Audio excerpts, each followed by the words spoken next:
I'm Annabelle Bright, 41 years old. I have a husband and one son.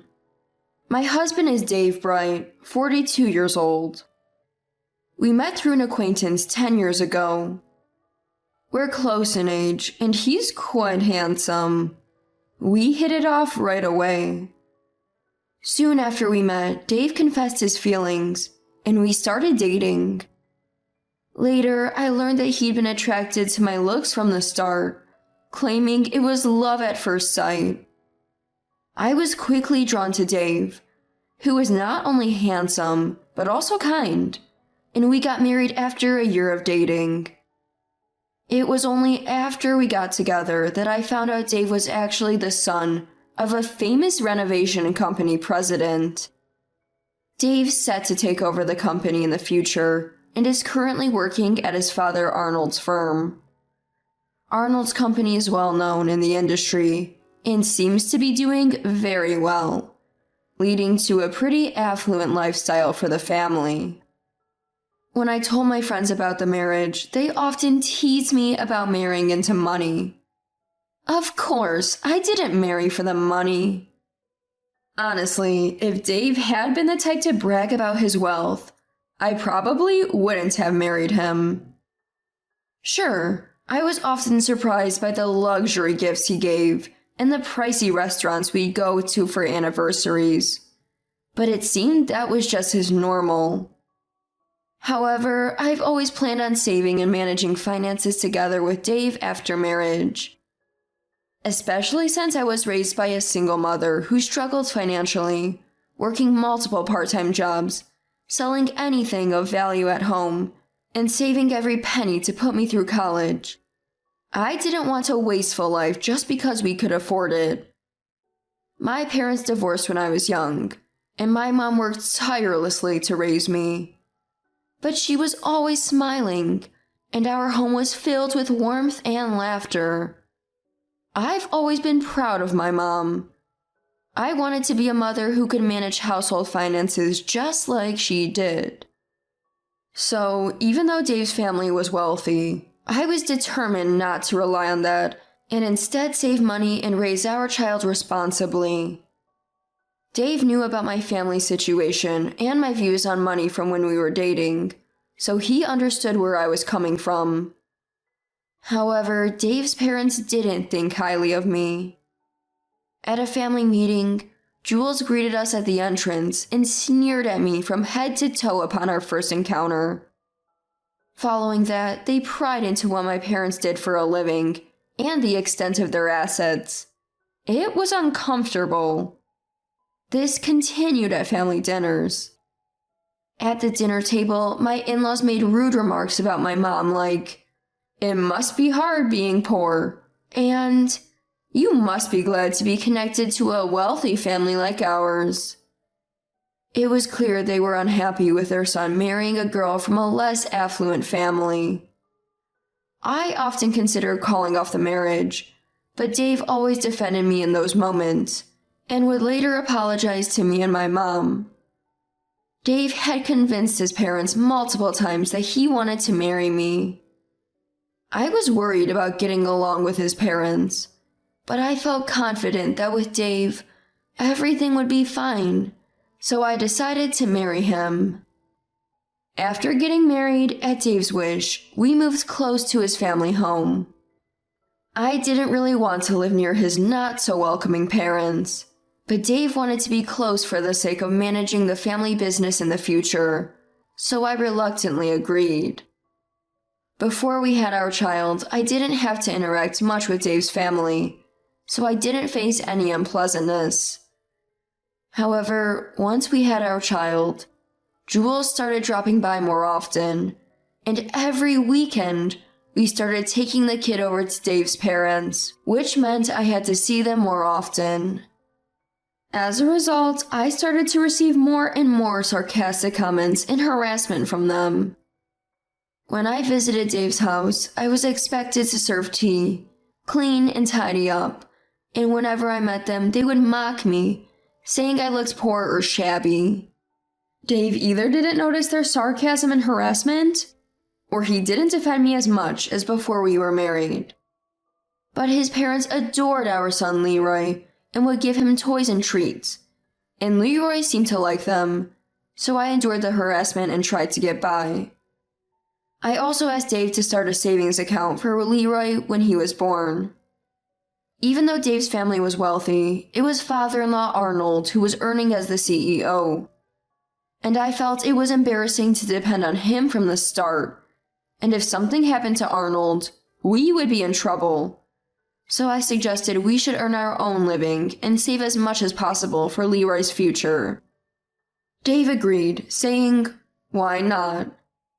So we decided to deposit the same amount into the same bank account every month. The account was in Dave's name, so I left the management to him. Honestly, I thought Dave, who was raised in a wealthy home, would be reluctant to save and put money in savings. But I was truly glad he was an understanding husband. Things weren't going well with his parents, but surrounded by a wonderful husband and adorable son, I felt happy. Then one day, something completely unexpected happened. On Sundays, Dave usually went out saying he had work with Arnold, so I would go out as I pleased with Leroy. But that Sunday, I got an invitation from Trisha, who I had become friends with at Leroy's childcare center, to go to the race course. Trisha said that she had recently been going to the race course because of her husband's hobby. And surprisingly, there was a space where children could play, and it was fun, so she invited me to come along. We met in front of the race course with Trisha and her family, and we went in together. It seemed that the main race of the day was a famous one, and the venue was packed with people. It was my first time at the race course, and the buzz was a bit intimidating. Trisha, who was accustomed to it, skillfully guided us through the crowd to the children's play area. We enjoyed the race and spent a relaxed time with Trisha and her family. At one point, I left Leroy with Trisha and went to the restroom. That's when I witnessed something unbelievable. As I walked out of the restroom and down the corridor, I saw a familiar back. Actually, 2 of them. Curious, I circled around to the front and gently turned them around. And to my shock, the 2 people were my husband and Arnold. "Hey, what are you 2 doing here?" And Arnold too. "What on earth are you doing?"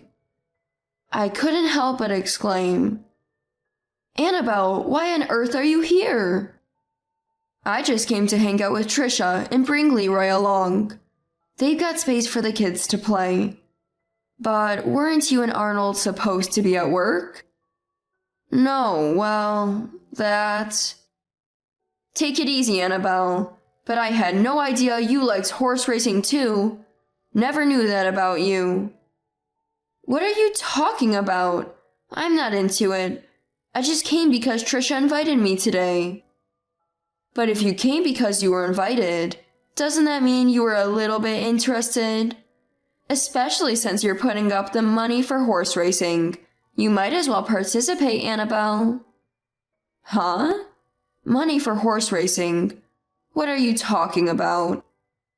Dad, you shouldn't have said that."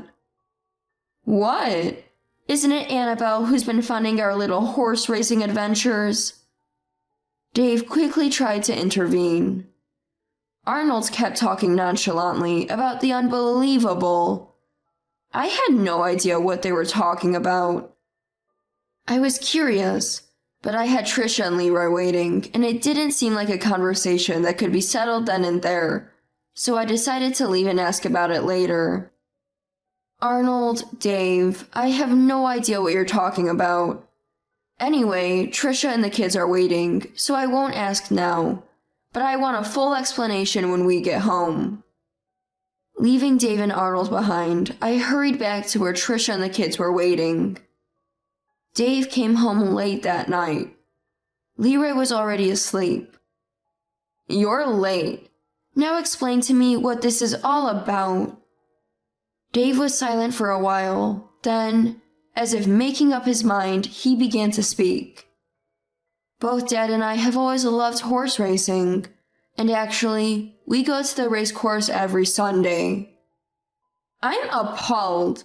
How can you just leave Leroy and gamble? But spending time as a father and son is important, right? And we really did talk about work too. Dave was stammering. And what was that about me funding the horse racing that Arnold mentioned this afternoon? It doesn't make any sense to me. Dave was reluctant to talk about this. After a silence, I lost my patience. Fine. If you won't talk, Dave, I'll ask Arnold. Forgetting to change, I headed to Dave's parents' house in the neighborhood. Dave followed in a panic. Arriving at my husband's family home, I rang the doorbell and Jules, my mother-in-law, answered. Oh, what brings you two here so late? I apologize for the late visit. There's something I need to confirm with Arnold. Could you call him for me? Jules looked puzzled, but led us into the living room and called for Arnold. Arnold appeared in his pajamas, seemingly ready for bed. Dave, what's the matter? I want to sleep because I have work tomorrow. Dad, I'm sorry. Annabelle insisted. I can't sleep with this on my mind. I asked Dave to explain, but he didn't answer, so I came to ask you, Arnold. What did you mean this afternoon about me funding your horse racing, Arnold? That's what this is about? Oh, boy. Arnold started explaining right away.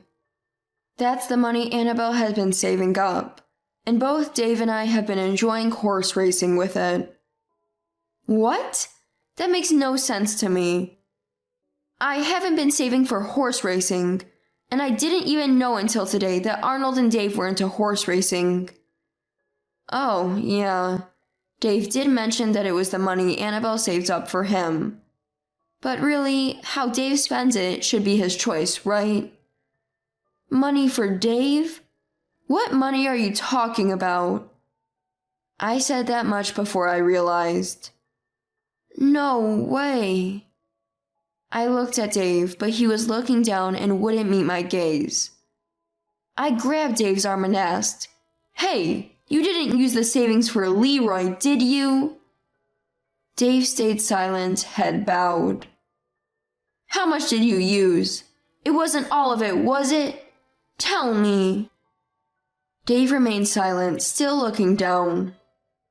Watching Dave like this, I felt all the strength drain from my body and collapsed to my knees. We had been saving bit by bit since Leroy was born, and I had saved up at least $50,000 on my own. Then something else occurred to me. Wait, Dave, you had been saving too, right? You should have saved about the same amount as me, right? So, are you saying you used the whole $100,000 for horse racing? Finally, Dave muttered, No, I haven't saved that much. I pondered what he meant.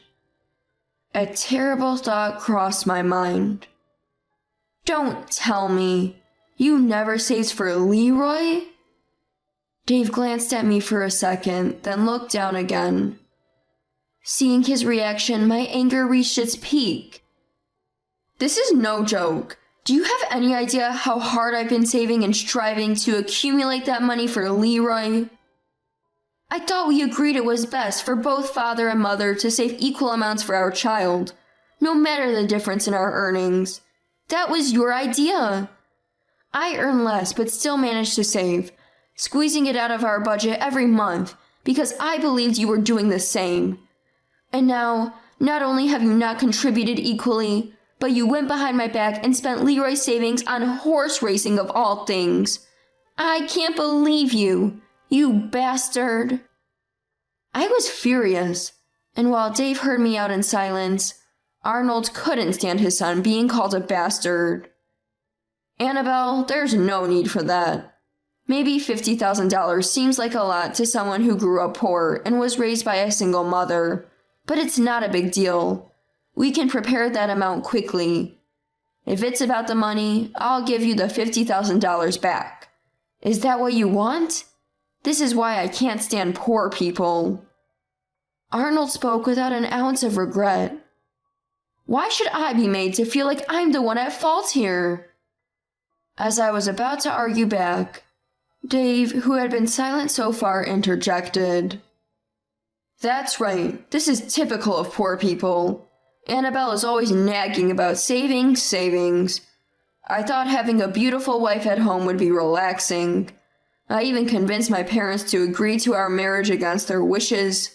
But after we got married, I felt suffocated and couldn't even spend money freely. It was a big miscalculation. Because Annabelle is like that, I couldn't even talk to her about my important hobby, horse racing. She's the one who created secrets between us. This whole situation is Annabelle's fault." Disgusted with the absurd family scene before me, I lost the energy to respond. Then another ridiculous person joined in. "Yes, that might be beyond your compensation, coming from a poor family. But thanks to my husband's respectable job, we never struggle with money. Our son is part of our household. Forcing him to save like that, it's pitiful for Dave. And horse racing is a cherished father-son bonding time. Trying to interfere with that, what a mean-spirited woman you must be. Whether it's horse racing or any hobby, they're communicating and bonding. I wish you'd be broad-minded enough to appreciate that." The reasoning of this family of three was entirely unreasonable. Feeling that there was no one sensible around, I gave up on further discussion. "I'm fed up. Now I clearly see what kind of people you and your family are. Also, my mom is an admirable person. I won't tolerate anyone who insults the mom I respect. I can't continue being part of your family. I will divorce Dave. Of course, I will raise Leroy. And Arnold, you must return the $50,000 I saved. I'll need it to raise Leroy. Also, pay the alimony and child support at the amount we desire. You've called me poor, yet you boast about being wealthy and not fussy about money. So don't you dare try to negotiate the settlement like ordinary people do. Oh, don't worry. I won't ask for an exorbitant amount. Unlike you, I was raised with common sense by an ordinary family. Now, if you'll excuse me." The bizarre family was clearly taken aback by my sudden tirade. Leaving the three dumbstruck, I returned home, and the next day I took Leroy to my parents' house. I was furious about what my parents-in-law had said. But more than that, I felt betrayed by Dave, whom I had believed to be a good husband and father. And as much as I was angry, I was also deeply sad. The difference in our views on money was so vast that I feared financial issues would recur even if I forgave this time. To avoid any future regret that might affect not just me but Leroy, I decided on divorce. Despite repeated attempts from my parents-in-law and Dave to reconsider, my mind was made up, and nothing changed it. Eventually, the divorce was finalized smoothly with the help of a lawyer. The compensation and child support were settled at the amounts I had wanted. Back at my family home, Mom, Leroy, and I lived happily, not wealthy, but without struggle. Then I stumbled upon shocking news. It appeared Arnold had caused problems and was ousted from his position as CEO. His company was fairly well known, so it made the internet news. According to the article, Arnold had been misappropriating company funds for personal use. He had squandered the money on gambling and clubbing. Not just my savings, but he had dipped into the company's funds as well. Days after this news, the lawyer who helped during my divorce contacted me. From what the lawyer said, Arnold had to repay the embezzled funds to the company, selling his house and land, now living in a cramped apartment with his family. In the end, not just Arnold but also his son Dave had to leave the company. Dave found it hard to land a job, because he was known as the troublemaker son of a CEO. He's getting by with a patchwork of part-time jobs for now. Even Arnold and Jules have found work in cleaning services, which are open to hiring older workers. That's why they said there's a high chance my alimony payments might get delayed. Of course, I'd prefer to get the payments, but I've already received a fair settlement, and I recently found a full-time job, so I told my lawyer it's okay. A little after that call from my lawyer, I got a phone call from Dave. Expecting an apology about the alimony, I answered to hear his sleazy, cloying voice. "Annabelle, long time no see. How have you been?" "What do you want?" It's hard to say, but could you lend me some money? We were married once, right? Won't you help me out?" His nerve to call me so casually left me in disbelief. "Sorry, but I don't have any money to lend you." "That's cold. Aren't you the kind of person who wants to help someone in trouble?" To my astonishment, Dave got mad at me instead. "Shouldn't you be ashamed? Always belittling the poor, yet here you are asking for money from me, who you called annoying for always talking about savings. I might consider it if you apologize sincerely and ask nicely, but you seem unrepentant. I'm saying I don't have money to lend to someone like that. Try fixing your rotten personality first, then come back." And with that, I hung up the phone. Since then, I haven't heard from Dave again.